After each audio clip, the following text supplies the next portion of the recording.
यात्रीगण कृपया ध्यान दें। An Unacademy teaching and notes express YouTube के प्लेटफॉर्म पर पहुंच चुकी है। ट्रेन पर चढ़ने से पहले चेक कर लें कि आपने सब्सक्राइब, लाइक और शेयर का बटन दबा दिया है। नई ट्रेन्स के नोटिफिकेशन के लिए बेल आइकन का बटन दबाना सुनिश्चित करें। धन्यवाद। Hello children, welcome to my channel and Unacademy Teaching and Notes। पहली बार हमने वीडियो फ्लोटेशन का दिया था, आज हम वर्क एंड एनर्जी का देने जा रहे हैं। आप लोगों से अच्छा सहयोग मिल रहा है, लेकिन आप लाइक करना भूल जाते हैं। बहुत लोगों ने शेयर किया, उनके लिए धन्यवाद देंगे। जिन्होंने नहीं किया है सब्सक्राइब, वो भी सब्सक्राइब कर दें। अच्छा रहेगा, हमें और हिम्मत बढ़ेगी, हमें एनकरेजमेंट मिलेगा और आपको अच्छी से अच्छी वीडियो देंगे। आज हम work and energy chapter deal करेंगे। वर्क ब्लॉक है, प्लेन पर रखा हुआ है, इस पर एफ फोर्स लगाया और इसे डिस्प्लेस कर दिया अप टू डी डिस्टेंस। तो work done, force into displacement.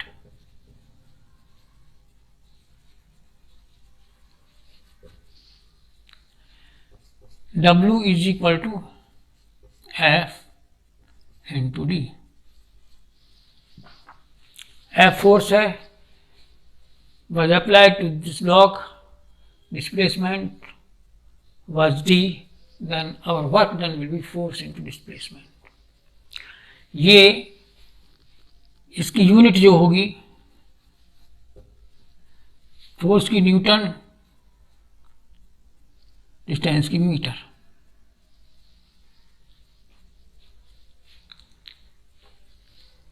और ये displacement should be in the direction of force, force की डायरेक्शन में ही डिस्प्लेसमेंट होना चाहिए, लिया जाता है।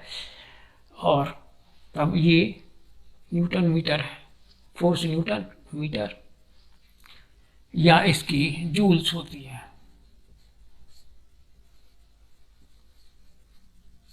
जूल लिखा जाता है, शॉर्ट में जी लिखा जाता है। सपोज पहली condition d is equal to 0, displacement 0, we are applying force, लेकिन हैवी स्टोन है, वो कैसे आगे चलता ही नहीं, डिस्प्लेसमेंट नहीं दिखाता। In that case work done will be is equal to 0, work is equal F into D.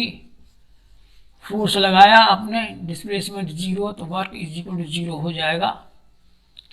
For example, you are pushing the wall, wall will not move, then your work done is 0। Wall को push करते में आप लोग सोचोगे हम थक जाते हैं, हमारा वर्क डन तो हुआ, एनर्जी तो वेस्ट हुई। एनर्जी वेस्ट होती है तो एनर्जी जब वॉल को पुश करते हैं, वॉल तो मूव नहीं करती, वॉल के मॉलिक्यूल्स होते हैं उन पर प्रेशर पड़ता है, तो इंटरमॉलिक्यूलर जो फोर्सेज होते हैं उनके अगेंस्ट काम करता है, तो उसमें एनर्जी वेस्ट होती है, जो कि कैलकुलेशन में नहीं आती यहाँ, तो इसलिए हम थक जाते हैं। Work done against gravity.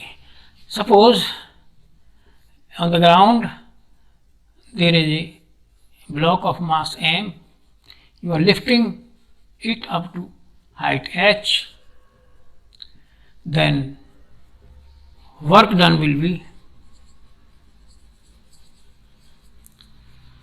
Force into distance. m is the mass of the block,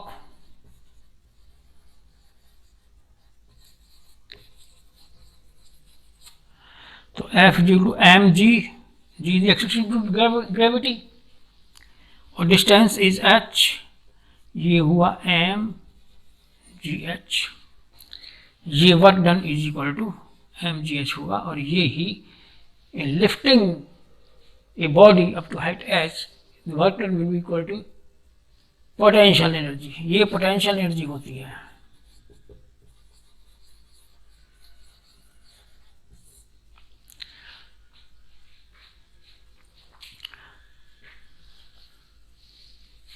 ये energy due to the position, height increase हो रही है ना, ये पोटेंशियल एनर्जी होती है, और ये that is work done. Work done energy एक ही है। जो वर्क डन की यूनिट होती है वो एनर्जी की यूनिट होती है। Unit of energy is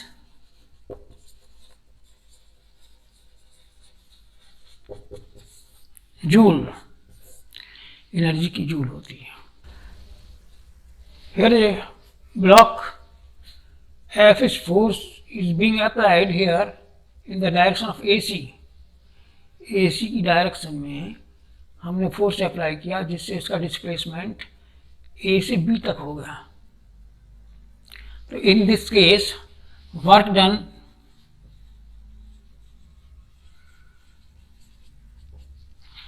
is equal to force into displacement of force, displacement is taken in the direction of force। तो यहाँ पर ये हमसे परपेंडिकुलर ड्रॉ किया तो हमें ये डिस्टेंस जो डायरेक्शन फोर्स की डायरेक्शन में AC डिस्टेंस है, AC डिस्टेंस होगी। तो ये डिस्टेंस D नहीं लगेंगे, AB इज D, यहाँ से यहाँ तक ये D है, यहाँ से यहाँ तक D है। तो यहाँ तो ये जो है DAC और F into AB cos theta आएगी, क्योंकि यहाँ से AC upon AB is equal to cos theta, यहाँ से AC is equal to AB cos theta. तो ये this will be F into D cos theta.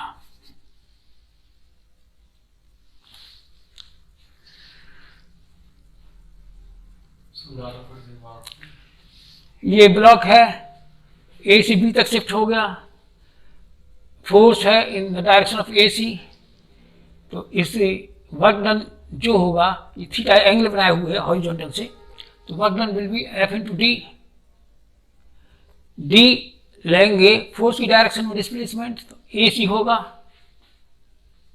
AC इस डायरेक्शन में तो D है, इसमें AC है, AC इससे AC upon AB cos theta आधार 90 डिग्री के सामने जो इसके एंगल के सामने परपेंडिकुलर माना जाएगा और दूसरी साइड बेस मानी जाएगी, बेस अपॉन परपेंडिकुलर।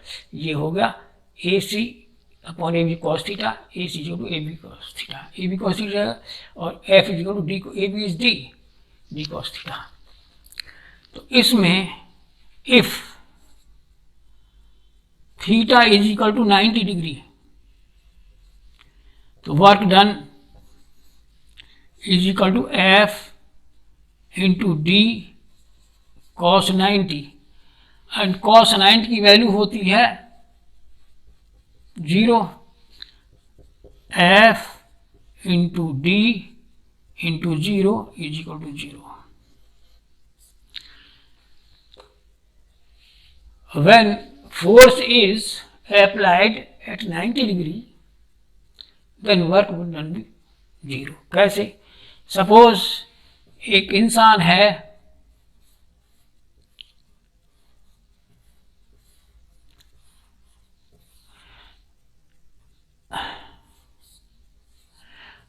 एक वजन को लेके चल रहा है हॉरिजॉन्टल और यहां से यहां आ जाता है, तो इसमें वेट यहाँ है, नीचे डाउनवर्ड काम कर रहा है और डिस्टेंस ये परपेंडिकुलर है, इसके वर्क 0 होगा। Person is holding a weight on his head, is moving on the ground, his work done is 0। Displacement जो है हॉरिजॉन्टल डायरेक्शन में और वेट उसका बॉडी का उसका पड़ रहा है परपेंडिकुलर डायरेक्शन में, वर्टिकल डायरेक्शन में। इस तरह जो है वर्क डन उसका 0 होगा। तो दूसरा, ये stone is moving in a circle, तो डिस्प्लेसमेंट यहां पर ये तो डायरेक्शन फोर्स की है और डिस्प्लेसमेंट इसके परपेंडिकुलर, तो इसमें ये theta is equal to 90 degree, इससे work done will be 0. Similarly, satellites are moving around the earth, तो उनमें डिस्प्लेसमेंट और उसके फोर्स में 90 डिग्री एंगल है, इसलिए वर्क डन 0 होता है, इसलिए they are moving, they will be moving for ever around the earth. ये दो एग्जाम्पल हैं. When theta is 90 degree then work done will be 0. Now energy और वर्क सेम ही होते हैं. Capacity of doing work is the capacity of doing work.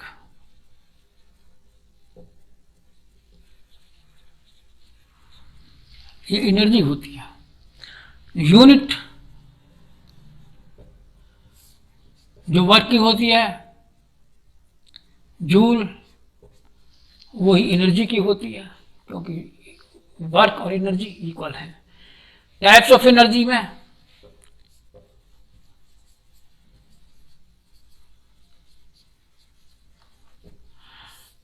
पहली potential energy.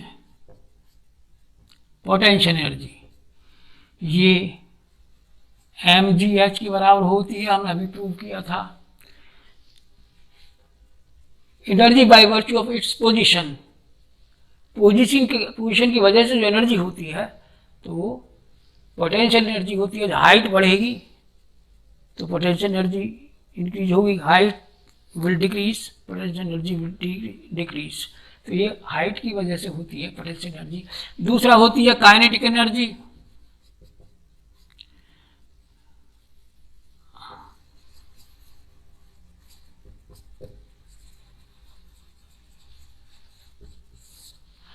Kinetic energy by virtue of its motion की वजह से होती है, और इसका होता है ½ mv². फॉर्मूला, मोशन होगा, वेलोसिटी होगी तो काइनेटिक एनर्जी होगी, वेलोसिटी नहीं होगी तो काइनेटिक एनर्जी नहीं होगी. तीसरी एनर्जी होती है mechanical energy.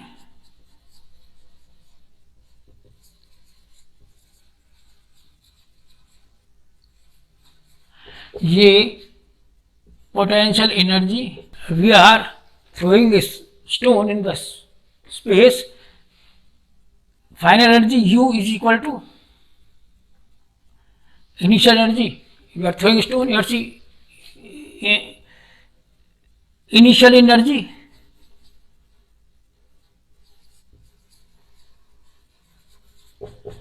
is U.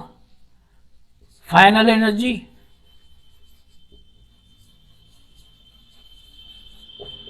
is V is equal to 0. At the height, some height, its energy will be 0, then it will again fall down. ऊपर को स्टोन फेंका है, इसमें ये जो है, ये फॉर्मूला है v² is equal to u² plus 2gh. v इज 0, u is u². Acceleration due to gravity when the stone is going up, तो रिटार्डेशन होगा, वेलोसिटी कम होगी, तो -g होगा, -2gh. यहाँ से g आएगा, u² इधर कर दीजिए, 2gh, g आएगा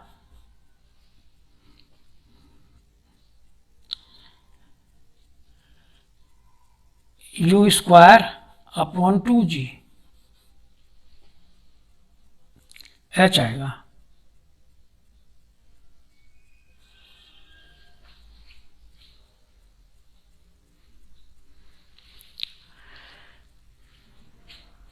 work done, force into displacement is equal to force mg, m is the mass, mass m है इसका, mg, और ये distance h। When we will throwing the stone, its kinetic energy will be changed into potential energy, और ये इसके बराबर होगा। यहाँ से G is equal to W upon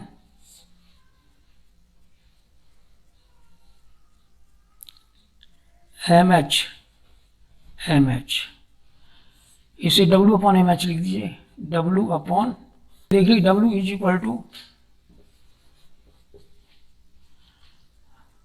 m ऊपर चले जाएगा,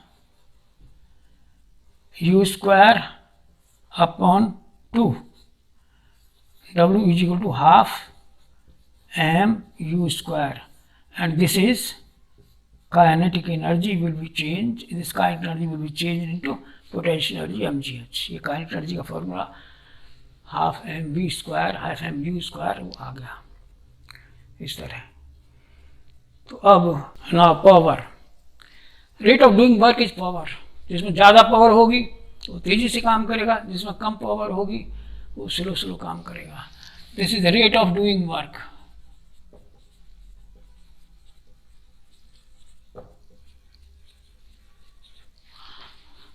Rate of doing work means work upon time, W upon T। Unit work की जूल्स, टाइम की सेकंड, जूल्स पर सेकंड, और वाट, पावर की यूनिट वाट होती है। और 1 kilowatt is equal to 1000 watts. Kilo means 1000 होता है। 1 HP, एक पुरानी ये भी है, हॉर्स पावर।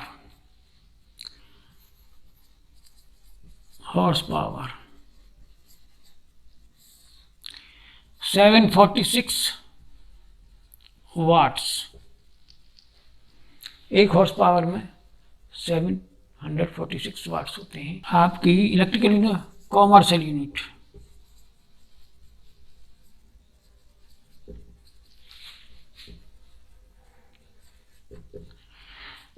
किलोवाट आवर, ये होते kilowatt hour. KWH means kilo watt hour. Kilowatt hour को जूल्स में चेंज करेंगे, उसमें वाट्स में चेंज करेंगे। Kilowatt hour means, kilo means 1000, watt means watt, hour means hour second मान लीजिए। 60 मिनट्स हो गए एक आवर में, और फिर सेकंड बनाने के लिए फिर 60 से मल्टीप्लाई कीजिए, इतनी सेकंड्स।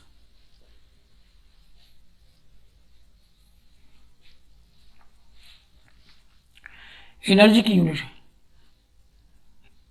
एनर्जी की यूनिट है इलेक्ट्रिकल एनर्जी की। तो ये हो गया 36 into 10⁵ watt into second, 3.6 into 10⁶ watt seconds. Watt seconds की होती है, watt second, power watt second energy की होती है। ये इस तरह आया, power is equal to W upon T, watt is equal to joule upon second, watt की जूल, टाइम की सेकेंड, पावर की यूनिट वाट्स, और joule is equal to second, नीचे से ऊपर आ जाएगा watt into seconds. Watt into seconds 3.6 into 10⁶ joules. तो 1 kWh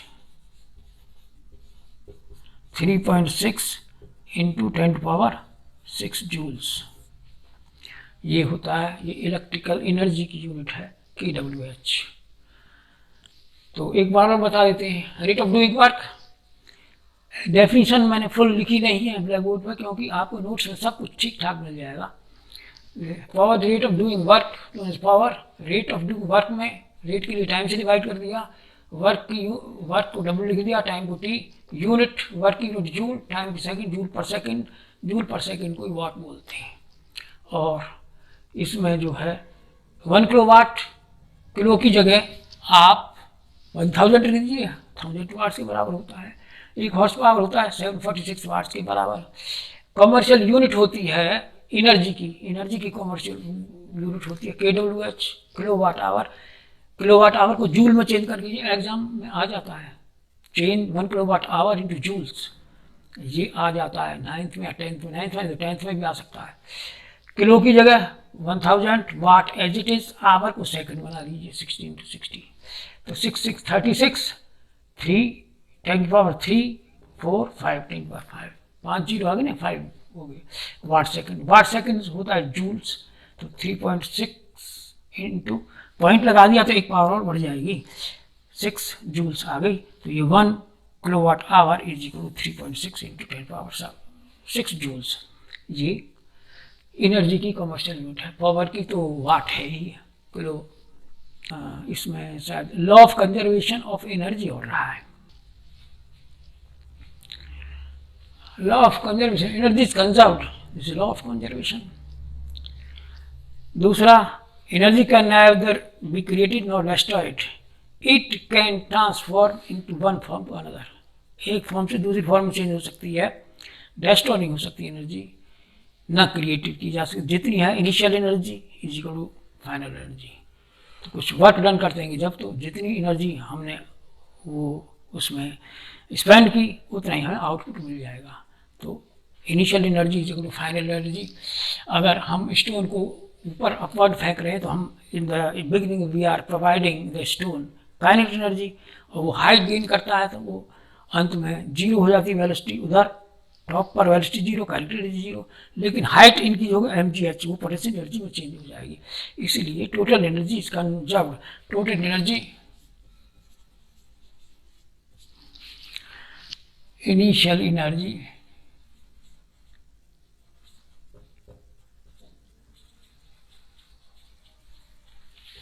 टोटल फाइनल एनर्जी।